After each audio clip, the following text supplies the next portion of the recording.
हेल' लोगोफोर, दिनै 9 अक्ट'बरनि फुंबिलि समसिमाव गोनांथार कारेन्ट एफेयार्स आरो खौरांफोरखौ नोंथांमोननि सिगाङाव लाबोनानै होफैदों। बेखायनो जायफोरा नायनो गोसो नोंथांमोना नायनो हानाय जागोन।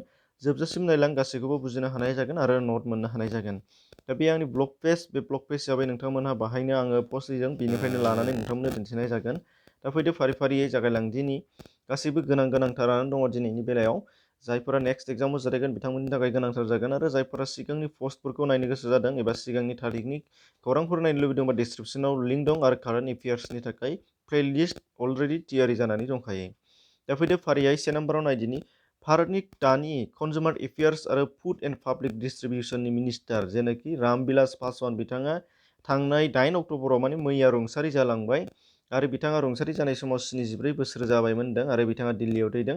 दा बिथांनि जोनोमा 5 जुलाइ 1946आव बिहारनि खागारिया मुंनि मोनसे जायगायाव जोनोम जादोंमोन। जोबोद दुखुनि बाथ्रा रामबिलास पासवान बिथांनि थैनायनि खौराङा। दा बिथाङा बबे बिथिङाव मिनिस्टार जानानै दंमोन होनदों? Consumer affairs, food and public distribution, बेखौ गोसोआव लानो नांगोन। आरो बिथांनि जेनाखि बेकग्राउन्ड, बे बेकग्राउन्डआ जोबोद गोनांथार, बिराद गोनां सासे गेदेमा सुबुंमोन।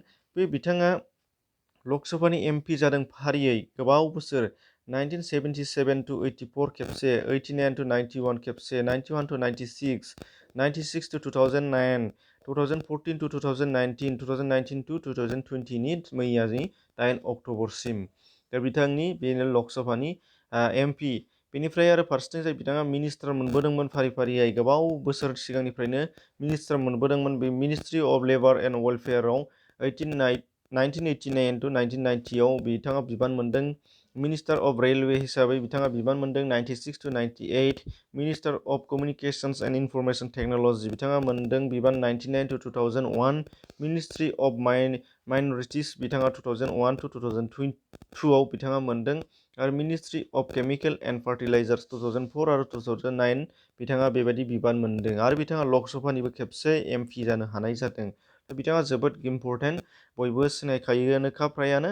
दा फेसबुक बा ससियेल मिडियायावबो खौरांखौ नुखाबाय जानो हागौ, नाथाय नैबेबायदि डिटेल्स नोंथांमोना मोनाखैमोन जानो हागौ। दा बे डिटेल्सखौ नोंथांमोना लाबानो जाबाय। बिनिफ्राय नुगोन नाम्बार 2 आव आरबिआइ एबा रिजार्भ बैंक अफ इन्डिया, बेयो डेपुटि गभर्नर थिसनदों होनदों गोदानै आरो बे बिथाङा सोर होनदों? एम राजेश्वर राव बिथांखौ डेपुटि गभर्नर हिसाबै थिसननाय जादों होनदों गोदानै। दा आरबिआइआ जाबाय भारतनि फार्स्ट बैंक आरो बे जाहैबाय 1 एप्रिल 1935 आव गायसनजानाय जादों।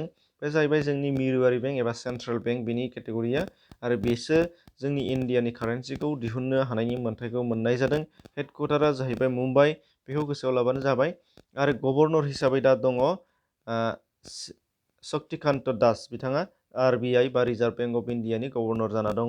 आरो दा सोंनाया जाहैबाय नोंथांमोन दिन्थिनो होनाया गोदानै डेपुटि गभर्नर थिसननाय जादों, बे जाहैबाय एम राजेश्वर राव। बेनिफ्राय नुगोन नाम्बार 3 आव एक्स सिबिआइ डाइरेक्टर अश्वनी कुमार बिथाङा गैलिया। बिथाङा नै दाखालि सानसे जाबाय, मैया दाखालि थैदों। दा बे एक्स सिबिआइ डाइरेक्टर अश्वनी कुमार बिथाङा सिबिआइल' नङामोन बा डाइरेक्टर अफ सिबिआइल' नङामोन, बिथाङा मोननै रायजोनि गभर्नरबोमोन। बे गभर्नरा मणिपुर आरो नागालेण्डनि बिथाङा गभर्नरमोन।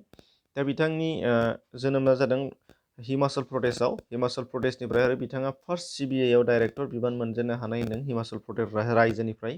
दा बेनिफ्राय नाम्बार 4 आव दङ भारतनि आइसिआइसिआइ बेंक।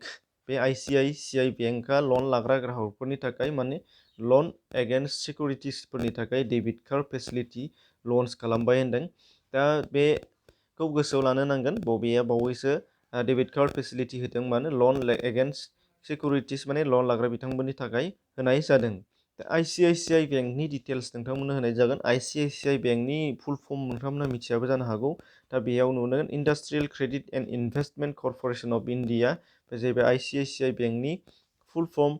फाउन्डेसना जादोंमोन 5 जानुवारि 1994। हेडक्वार्टारा मोननै, भटारा गुजरातनि भटारायाव आरो मोनसेया जाहैबाय मुम्बाइ, मोननैयाव बेहा हेडक्वार्टार दं।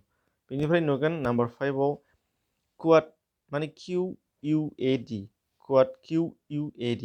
दा बियो मा? दा खिथाना होगोन। दा बियो QUAD एबा क्वाडनि फरेन मिनिस्टारफोरनि मिटिं, इंराजियाव होनना बुंदों meeting of foreign minister of quad, दा बबेयाव जादोंमोन होनदों? नै दाखालिसो जादों। बे जाहैबाय जापाननि टकिअ नोगोरमायाव जादों। दा बेयाव मानो जाहैनाय जाखो? दा क्वाडआ जाहैबाय दा क्वाड्रिलेटारेल सिकिउरिटि डायलग। बेनि बे क्वाड्रिलेटारेल सिकिउरिटि डायलग बेयो जाहैबाय मोनसे USA निफ्राय गायसनजानाय गासै मोनब्रै हादरफोरनि मोनसे जथाय एसोसिएशन बादि। दा बे मोनब्रै हादर मेम्बारफोरा जाहैदों सोर सोर? इन्डिया, USA, जापान आरो अस्ट्रेलिया। बे मोनब्रै हादरजों बे क्वाडआ दाजादों। दा बेखौ गोसोआव लानांगोन। आरो बिथांमोनहा मिटिं जादोंमोन जापाननि टकिअ'आव नै दाखालि। दा बेनिफ्राय नुगोन 6 बावैसो बबे हादोरा हाइपारसनिक क्रास मिसाइल जिरकन टेस्ट खालामनायाव जाफुंसारदों होनदों। हाइपारसनिक क्रास मिसाइल बानायनाया नै दाखालि जोंना भारतआव थांबाय थादोंमोन। नाथाय नै बाहाय गोसोआव लानो गोरलैथार बे जाबाय जिरकन दंदेरो जोबथारनायाव। बे जाहैबाय हाइपारसनिक क्रास मिसाइल जिरकन। बेयो टेस्ट खालामनायाव जाफुंदों रासिया हादरा। दा रासिया हादरा जादों रासियान केपिटेल मस्को। प्रेसिडेन्टआ जाहैबाय भ्लादिमिर पुटिन। बिथांखौ बयबो मिथिखागौ। दाखालिसो COVID-19नि जेनाखि फार्स्ट भेक्सिन दिहुननानै साक्सेसफुल जादों नोंथांमोना नुगासिनो बे भ्लादिमिर पुटिन एबा रासियायावनो। बेनिफ्राय प्राइम मिनिस्टार हिसाबै दङ दा माइकाली मिशास्टिन। बेनिफ्राय कारेन्सिया जाहैबाय रासियान रुबल। बेखौ गोसोआव ला। बेनिफ्राय नाम्बार 7 T20 क्रिकेटआव दा भारतनिफ्राय फार्स्ट 9000 रान लांनो हानाय जाबाय होनदों। आरो बिथाङा सोर होनदों? बिराट कोहलि। आरो एबाउट बिराट कोहलि साफ्रोमबो मिथिखागौ, बेखायनो खिथानाय जायाखिसै। बेनिफ्राय नुगोन number 8 green technology CSR India award 2020 खौ फोसावनाय जाबाय। आरो बेखौ दा बबे दारिमिना बबे कम्पानिया मोननो हानाय जाखो होनदों? बे जाहैबाय Jindal steel and power limited दा मोननो हानाय जादों। माखौ? Green technology CSR India award 2020 खौ। बेनिफ्राय बावैसो बबे रायजोआ पाब्लिक वेलफेयार इन रुरेल एरियासनि थाखाय डिजिटेल सेवा सेतु मुंनि मोनसे प्रग्राम लन्च खालामनानै होदों। डिजिटेल सेवा सेतु बेखौ गोसोआव लाबानो जाबाय। बेखौ लन्च खालामदों गुजरात रायजोआ। आरो गुजरात रायजोनि गासैबो एबाउट गभर्नर गासैखौबो डिटेल्स नोंथांमोननो मैया दाखालिनि भिडिअआवसो होदों, बेखायनो आङो होदेरनाय जायाखिसै। रेगुलार नायोबानो मोनखागोन। दानिया नैबे खुब इम्परटेन्ट बाथ्रा आरो गोसो होनो गोनां बाथ्रा। दा बेयाव नुगोन नोंथांमोनहा 10 नाम्बाराव दङ UGC माने इउनिभार्सिटि ग्रेन्टस कमिसन। जेनाखि इन्डियायाव जेसेबांनाखि इउनिभार्सिटि बा मुलुगसोलोंसालि दं बेखौ सामलायग्रा मोनसे आफाद UGC इउनिभार्सिटि ग्रेन्टस कमिसन। दा बे इउनिभार्सिटि ग्रेन्टस कमिसनासो गासैखौबो मेनटेन खालामो इउनिभार्सिटिफोरखौ। जेरैहाय जोंनि आसामाव स्कुलफोरखौ हायार सेकेन्डारि लेभेलसिम सेबाया नायनाय जायो। दा बेफोरबायदि फारि फारियै बे UGC आबो मोनसे बयबो मिथिगौ। दा बे UGC निफ्राय मा होनना बुंदों गासै भारतआव 24टा इउनिभार्सिटि आरो इडुकेसनेल इनस्टिटिउसनफोरखौ फेक होननानै हमनो हाबाय आरो फोसावनानै होबाय जाहैदों।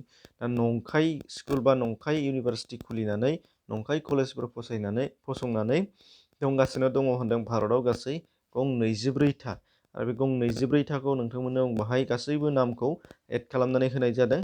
दा बेखायनो नोंथांमोना नायना लाबानो जाबाय। जोंनि आसामाव गैया बेयाव स्क्रिनशट खालामनानै लानानै गावबा गाव नायबा साबसिन जागोन बादि मोनबाय आङो। मानो होनबा गोबां गासै 24टाखौ फरायनांगौबो गोबाव जाथारगोन। गासैखौबो नाम्बार होनानै खिथाखादों। फ्राय आं खिन्थानि दिल्लीयाव दङ। दिल्लीयाव गासै गंबा दङ।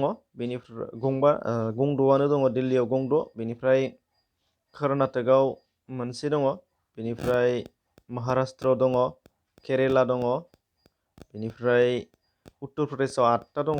बेनिफ्राय पुडुचेरीआव मोनसे दं। बेनिफ्राय अन्ध्र प्रदेशआव दङ मोननै।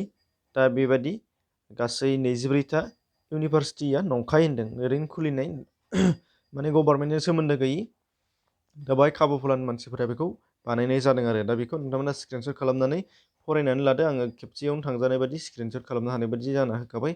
दा बेखिनि दिनैनि थाखाय बेखिनियानोमोन। एसेनोसै सिगांनि खौरांफोरखौ नोंथांमोना डिसक्रिपसनाव लिंक मोनगोन, दहायनो बुंखादों। आरो दासिमबो नोंथाङा चेनेल साबस्क्राइब खालामाखैबा खालामनानै ला, जाहाथे नोंथांनि सुबिदानि थाखाय नोंथाङा नटिफिकेसन मोननायनि नटिफिकेसन बेलखौबो अन खालामना लाबानो जाबाय। एसेनोसै, गोजोन्थों।